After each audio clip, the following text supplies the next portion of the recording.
అందరికీ నమస్కారం. నేను మీ సిఎస్ఆర్ని. 2019 ఎన్నికల్లో వినుకొండ నియోజకవర్గం నుంచి జనసేన పార్టీ తరపున పోటీ చేసినటువంటి అభ్యర్థిని.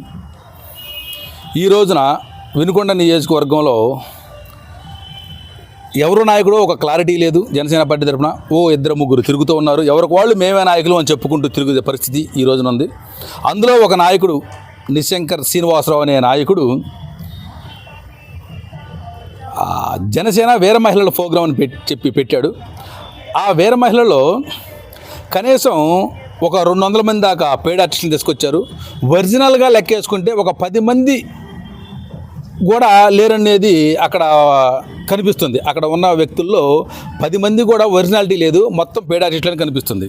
అలానే ఈ నిశంకర్ శ్రీనివాసరావు చెప్తాడు, ఇక్కడ ఆంజనేయులు గారు పోటీ చేయట్లేదు టీడీపీ తరపు నుంచి. ఇక్కడ సైకిల్ గుర్తు మీద పవన్ కళ్యాణ్ గారే ఆంజనేయుల రూపంలో పోటీ చేస్తున్నాడని చెప్తున్నాడు. ఈ దౌర్భాగ్య పరిస్థితి అంటే సైకిల్ గుర్తు మీదే పోటీ చేసే కాడికి ఆ పార్టీ ఎందుకు, ఆ పార్టీకి నాయకత్వం ఎందుకు, అందరూ కలిసి ఆ టీడీపీలోనే తగలడి ఆ టీడీపీ తరపు నుంచి పోటీ చేస్తే శుభ్రంగా ఉంటుంది కదా.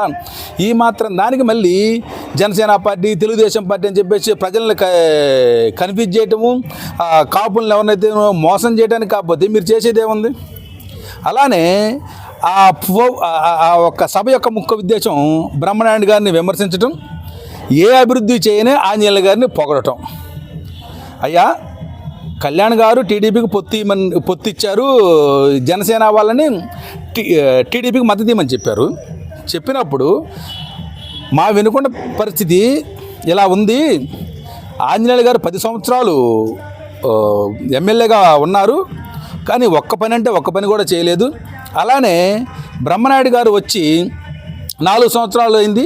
ఈ 4 సంవత్సరాలు 2 సంవత్సరాలు కరోనా ప్రాబ్లం జరిగినా కూడా వినుకొండకి అత్యంత ప్రమాదకరమైంది వాటర్ సోర్స్. అంటే వినుకొండలో పట్టణంలో ఉన్న ప్రజలకి నీరు తాగడానికి కూడా లేని పరిస్థితి నుంచి వాటర్ 24 గంటలు వాటర్ వచ్చే పరిస్థితి, కనీసం తాగడానికే వాటర్ లేని పరిస్థితి నుంచి స్నానం కూడా మంచినీటితో చేసే పరిస్థితిని తీసుకొచ్చాడండి బ్రహ్మనాయుడు గారు అని చెప్పి, అలానే వినుకొండకి కొండ ఉంటే ఆ కొండకి ఒక ఘాట్ రోడ్ నియమించారు.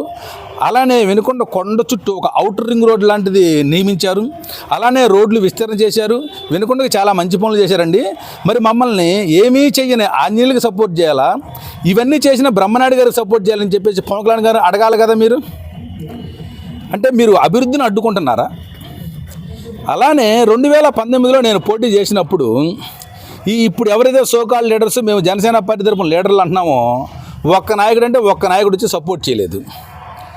ఆ రోజు మీరు మాట్లాడితే కాపులకి రాజ్యాధికారం కావాలంటారు కదా. ఆ రోజు కాపులకి 2019లో ఎమ్మెల్యే సీట్ ఇస్తే ఒక్కరు కూడా వచ్చి సహకరించలేదు. ఈ రోజు నా టీడీపీ పార్టీకి మద్దతు ఇవ్వడానికి మేమిస్తాం అని చెప్పేసి తాపత్రయంతో వెళ్ళి ఆంజనేయులు కాళ్ళ దగ్గర పోతున్నారు కదా. సిగ్గని పెట్టలేదు మీకు? పవన్ కళ్యాణ్ గారు సైకిల్ సింబల్ మీద నిలబడుతున్నారు ఆంజనేయుల రూపంలో. అలాంటప్పుడు అసలు మీకు పార్టీ ఎందుకు? మీరు ఒక లీడర్స్.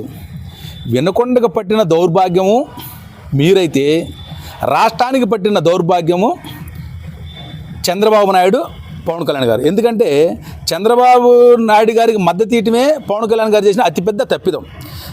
పవన్ కళ్యాణ్ గారికి నిజంగా మంచి ఆలోచనలే ఉంటే స్వతంత్రంగా ఈ 4.5 సంవత్సరాలు 5 సంవత్సరాలు రోడ్డు మీద ప్రజల్లో ఉండి పార్టీని బలోపేతం చేసి కనీసం ఒక 30 సీట్లు 40 సీట్లు సాధించగలిగే స్థితిని పొందేవాడు.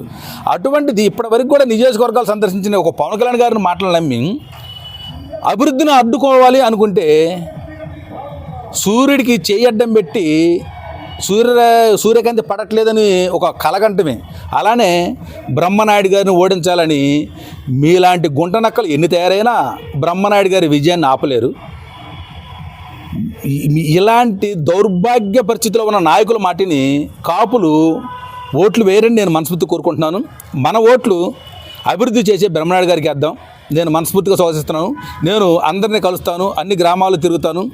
అందరం కలిసి మన నాయకులు, మన కాపు కమ్యూనిటీ తరపున కానీ ఎవరైతే పవన్ కళ్యాణ్ గారు గుడ్డిగా నమ్మిన వాళ్ళు, మనం అందరం కలిసి బ్రహ్మనాయుడు గారికి గెలిపించుకొని అభివృద్ధికి దోహదపడదాం.